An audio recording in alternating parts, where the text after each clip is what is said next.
এখন আমরা চলে যাচ্ছি 3 নম্বর ভাগে, ডাইপোল আহিত ডাইপোল আকর্ষণ বল।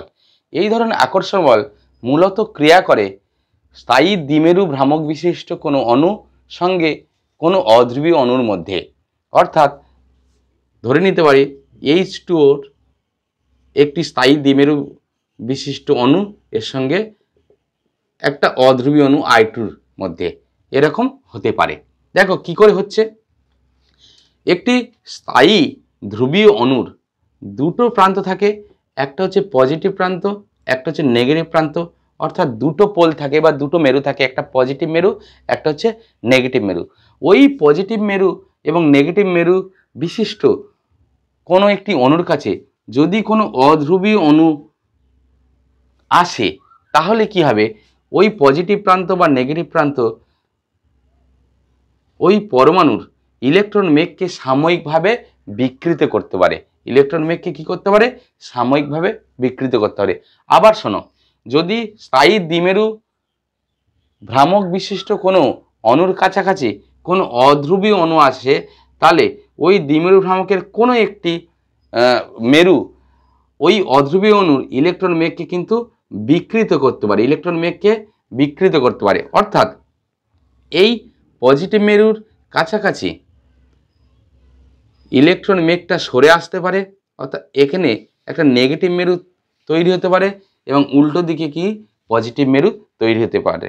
এই যে নেগেটিভ মেরুর সঙ্গে, এটা হচ্ছে অস্থায়ী অধ্রুবীয় অণুর কিন্তু নেগেটিভ মেরু, আর এটা হচ্ছে স্থায়ী ধ্রুবীয় অণুর কিন্তু পজিটিভ মেরু। এদের দুজনের মধ্যে যে আকর্ষণ বল কাজ করবে, সেই আকর্ষণ বলকে বলা হবে ডাইপোল আহিত ডাইপোল আকর্ষণ বল। ডাইপোল আহিত ডাইপোল আকর্ষণ বল। এটি ছিল কিন্তু আমাদের তৃতীয় ভাগ, আয়ন ডাইপোল আকর্ষণ বল।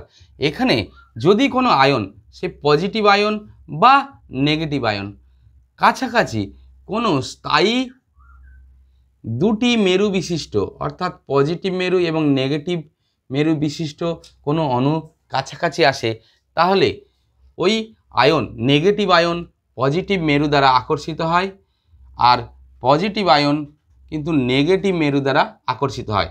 এই আয়নের সাথে এই ডাইপোলের যে কোনো একটা পোলের যে আকর্ষণ বল, সেই আকর্ষণ বলকে বলা হয় আয়ন ডাইপোল আকর্ষণ বল।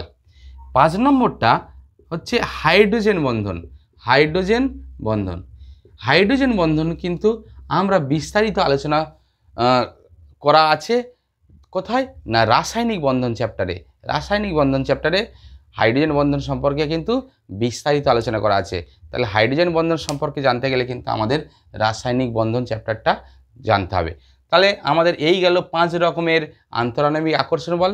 এই 5 রকম আন্তরাণবিক আকর্ষণ বলের উপর ভিত্তি করে কিন্তু আমরা পদার্থের গ্যাসীয় অবস্থার বা পদার্থের গ্যাসীয় অবস্থার মধ্যে যে আকর্ষণ বলগুলো, সেগুলো সম্পর্কে জানলাম, সেগুলো সম্পর্কে কিন্তু আমরা জানলাম। এর পরের ভিডিওতে আমরা কিন্তু আলোচনা করব গ্যাসের কি বিভিন্ন সূত্রাবলী, যেমন বয়েলের সূত্র, চার্লসের সূত্র ইত্যাদি। আজকের মতো বা এই ভিডিওতে এই পর্যন্ত। নমস্কার।